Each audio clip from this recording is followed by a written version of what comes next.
most difficult things about getting in shape and staying in shape is not just working out consistently or eating right. It's getting in your head that you matter, you're working hard, and that you can do it. A lot of these online health gurus and wannabe personal trainers have one key thing they use to put you down, telling you that what you're eating is bad, you're dumb for eating it, and you're lazy and stupid for not wanting to work out. When, for the vast majority of us, that couldn't be further from the truth. I will say that all of us, given the opportunity, would love to get in the gym, would love to eat right, would love to get into shape, would love to be able to walk up a flight of stairs without passing out. But getting over that mental hurdle of, I'm not worth it, I don't think I can do it, I've never done it before, is what's stopping all of us from doing that. Being put down really isn't going to change that mindset. As a child, I was very overweight, and the people in my life did everything in their power to make sure that I didn't forget that. Whether it was family, or so called friends at the time, or people at school, even some teachers sometimes, they would go out of their way to tell me that I was fat, to tell me that I was a slob, to tell me that nothing I could do would change that. Never once did anyone push me to go in the gym. Never once did anyone push me to start eating better. Never once did anyone tell my parents to maybe start buying better food for the house. The only thing they ever told me was, you got man boobs, you're fat, you're chubby, you're this, you're that, and the third. But never, hey, I think you should lose some weight. I want to help you. Positive reinforcement is a hell of a thing. And negative reinforcement, while I will say works some of the time, especially for a child or somebody struggling with self-esteem issues, is usually never the right way to go.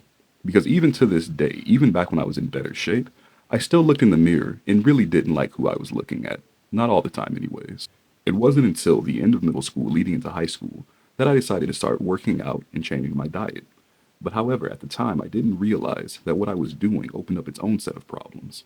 I was working out, not just for the sake of looking better or getting into shape or anything like that.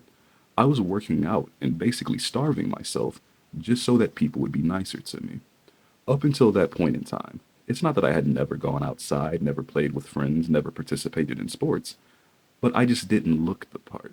I was just overweight. I was a big kid, 5'10", 300 pounds at 10 years old. It's a big guy. But the entire time, no matter if somebody was skinnier than me and less athletic, I was the big kid. And I didn't want to be the big kid anymore. Couldn't really do anything about the height, though.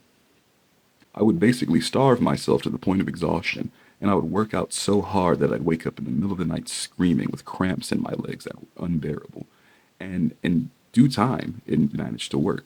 I lost a bunch of weight doing that, and I managed to drop about 3 or 4 pant sizes in the meantime.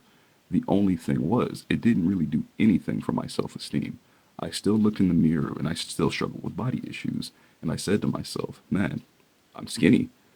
But for some reason that never clicked with me at the time. I still looked in the mirror, and all I saw was that fat kid who would get picked on. Because of this, I still never took my shirt off to swim, and I still wore bigger clothes to try to hide some of my weight, which at that point in time, I really didn't have too much of.